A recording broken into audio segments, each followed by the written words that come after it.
Dalam Al-Quran, Allah Subhanahu wa Ta'ala menyebutkan berbagai jenis buah-buahan yang tidak hanya lezat tetapi juga penuh manfaat. Dua di antaranya adalah anggur dan delima.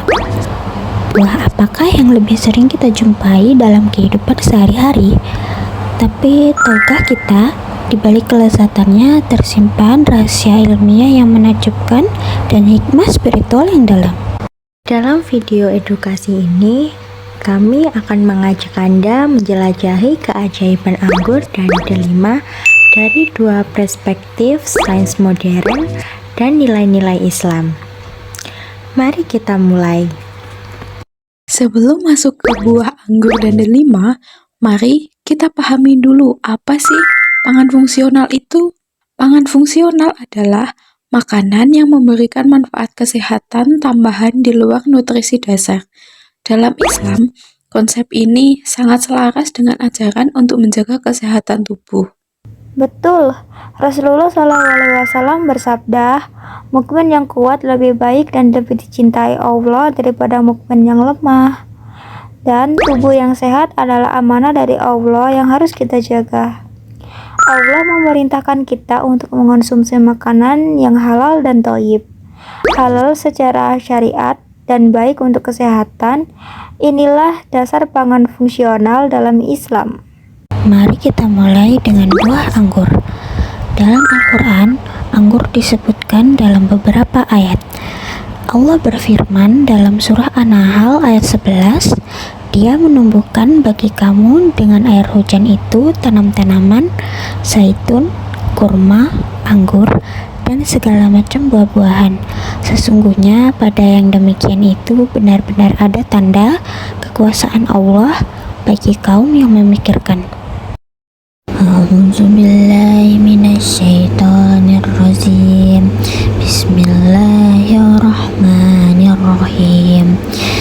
Yumbitu lakum bihis zar'a waz-zaytuna wan-nakhila wal-a'naba wa man khulit samarat. Inna fi zalika la'ayatan liqaumin yatafakkarun. Quran Surat Al-Mu'minun ayat 19. A'udzubillahi minasyaitonirrajim. Bismillahirrahmanirrahim. Fa'anasha'na lakum bihi jannatin min nakhilin fa'anabilakum fiha fawakihu kasiratu wa minha ta'kulun. Artinya, lalu kami tumbuhkan untuk kamu dengan air itu kebun-kebun kurma dan anggur. Di sana kamu peroleh buah-buahan yang banyak dan sebagainya kamu makan. Para ulama menjelaskan bahwa anggur merupakan simbol rezeki dan nikmat Allah. Buah ini disebut berulang kali dalam Al-Quran, menunjukkan keistimewaannya.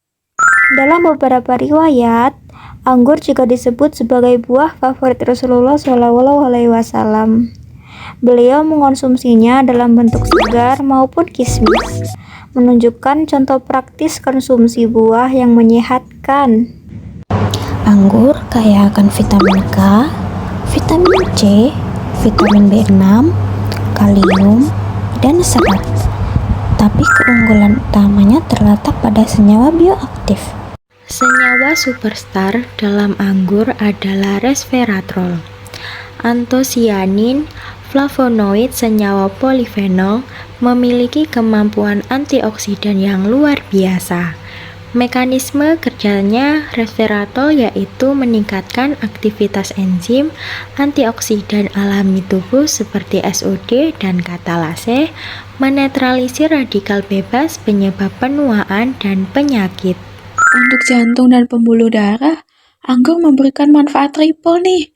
Yang pertama yaitu antiinflamasi, mengurangi peradangan pada pembuluh darah. Yang kedua, vasodilator, melebarkan pembuluh darah. Yang ketiga ada antiagregasi, mencegah penggumpalan trombosit. Penelitian terbaru juga menunjukkan manfaat neuroprotektif untuk mencegah Alzheimer, serta potensi anti kanker melalui induksi apoptosis pada sel kanker. Kini kita beralih ke buah delima. Jika anggur disebut sebagai buah bumi, delima disebut sebagai buah surga. Yuks, cek untuk rujukan Islamnya.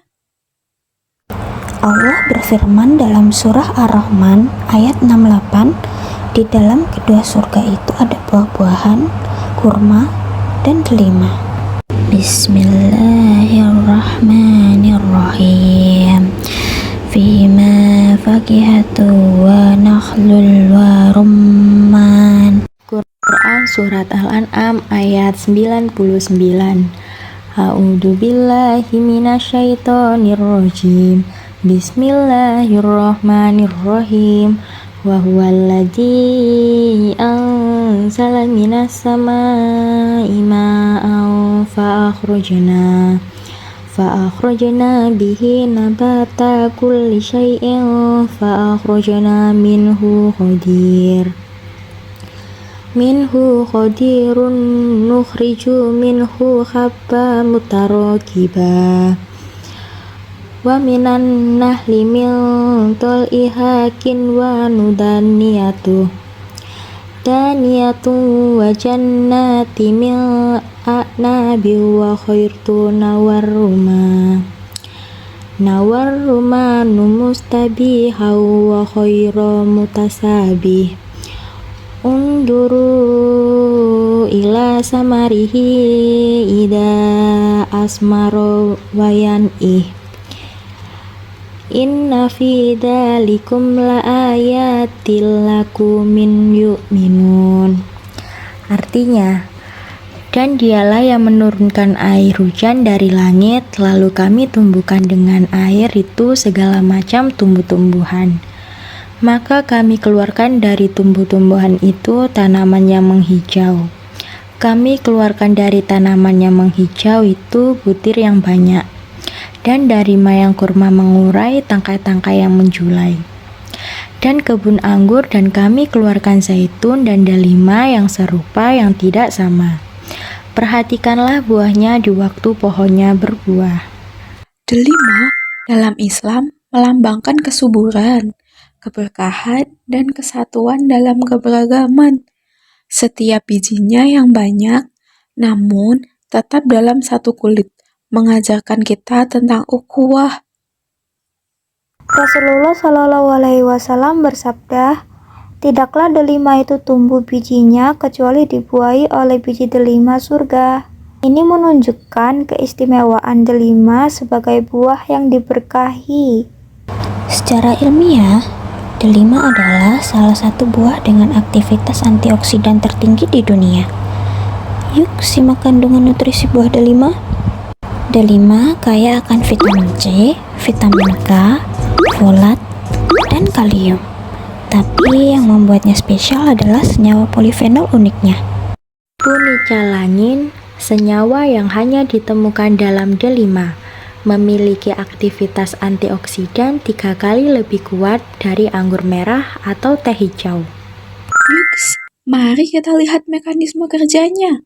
Yang pertama, antioksidan super untuk menetralisir radikal bebas dengan efisiensi tinggi. Yang kedua, hepatoprotektif, melindungi hati dari kerusakan dan toksin. Yang ketiga, ada kardioprotektif, mencegah oksidasi LDL atau kolesterol jahat. Yang keempat, ada antidiabetes, meningkatkan sensitivitas insulin. Yang lebih menakjubkan, penelitian menunjukkan bahwa ekstrak delima dapat menghambat angiogenesis, yaitu pembentukan pembuluh darah baru untuk tumor, sehingga memperlambat pertumbuhan kanker. Untuk pencernaan, delima memiliki sifat antiinflamasi yang membantu mencegah penyakit usus seperti kolitis. Apa yang dapat kita simpulkan dari perjalanan cerita ini? Pertama, terdapat harmoni sempurna antara petunjuk Al-Quran dan temuan sains modern. Apa yang disebutkan sebagai buah berkah dalam Islam ternyata secara ilmiah memang memiliki manfaat kesehatan yang luar biasa. Yang kedua, yaitu Islam telah mengajarkan konsep makanan sebagai obat. Sejak abad 14 yang lalu, jauh sebelum ilmu gizi modern mengenal konsep pangan fungsional. Tubuh yang sehat adalah amanah. Mari jaga dengan mengonsumsi makanan halal dan thoyyib, termasuk buah-buahan istimewa yang telah Allah sebutkan dalam kitabnya. Wassalamualaikum warahmatullahi wabarakatuh. Terima kasih telah menonton video kami.